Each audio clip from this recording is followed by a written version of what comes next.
जाई, तोहरा राजा जी के दिलावा टूट जाई, तोहरा राजा जी के दिलावा टूट जाई, तोहरा पिया जी के दिलावा टूट जाई।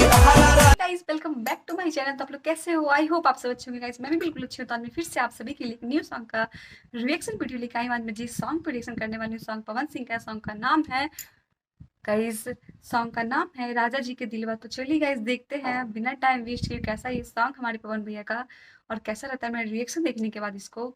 तो उससे पहले गाइस एक छोटी सी रिक्वेस्ट, अगर जो आप मेरे चैनल नए हो, अभी तक आपने मेरे चैनल को सब्सक्राइब नहीं किया तो प्लीज़ गाइस जल्दी जाकर चैनल को सब्सक्राइब कर लीजिए, वीडियो को लाइक कर लीजिए, बेल आइकन को प्रेस कर लीजिए।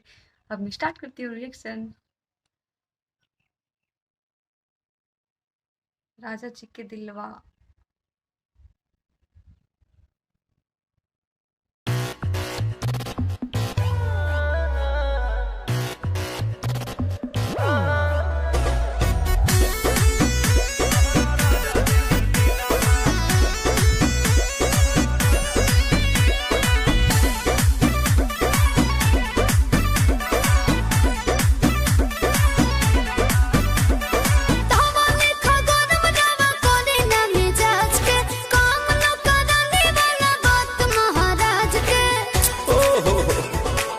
गुस्सा करती है भाई, फेंक दाना लोहा, गुस्सा कम कर, थोड़ा चूड़ी फूट जाई, रंग छूट जाई, तमन्ना रूठ जाई, तोहरा राजा जी के दिलावा टूट जाई, तोहरा राजा जी के दिलावा टूट जाई, तोहरा पिया जी के दिलावा टूट जाई, तोहरा राजा जी के दिलावा टूट जाई।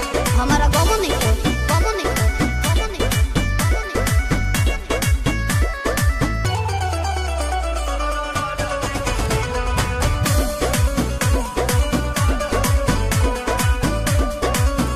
खिसियालू कहे रिसियालू कहे, गरम आलू तो फेंक देलू आलू कहे, चालू तो बोला ना जानू कहे, हमसे भइल बाटे भारी धोखा, एही आलू के मिस देब चोखा झाई देबू नहीं खाए तका बोला हम कमाए, चितर कूट जाए, अरे दिल कूट खाए, दिल बूट खाए, अच्छा तोहरा राजा जी के दिलावा टूट जाई, तोहरा राजा जी के दिलावा टूट जाई, तोहरा बलमू के दिलावा टूट जाई, तोहरा राजा जी के दिलावा टूट जाई।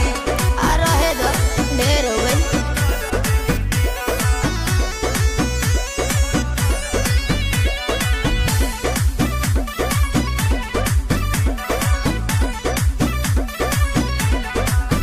जानी छोड़ा भवन करब कहबू जवन, रहे सेवा में असुप्रियन सुपवन,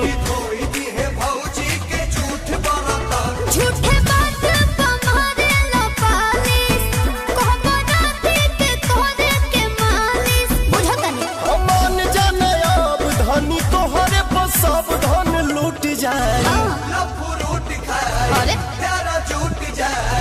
तोहरा राजा जी के दिलावा टूट जाई, तोहरा राजा जी के दिलावा टूट जाई, तोहरा सैया जी के तो दिलावा। गाइस ये था हमारे पवन भैया का सॉन्ग राजा जी के दिलवा। बहुत अच्छी सॉन्ग थी गाइस, मुझे बहुत अच्छी लगी। आपको मेरी रिएक्शन कैसी लगी प्लीज गाइस कमेंट कीजिएगा, कमेंट करना मत भूलिएगा। किसी और सॉन्ग पे रिएक्शन चाहिए तो आप कमेंट बॉक्स में मुझे कमेंट कर सकते हो। अगर जो मेरी रिएक्शन आपको अच्छी लगी तो चैनल को सब्सक्राइब कर दीजिएगा, वीडियो को लाइक कर दीजिएगा, बेल आइकन को प्रेस करना मत भूलिएगा। इसमें मिलती हूँ नेक्स्ट वीडियो में guys. Bye bye, take care.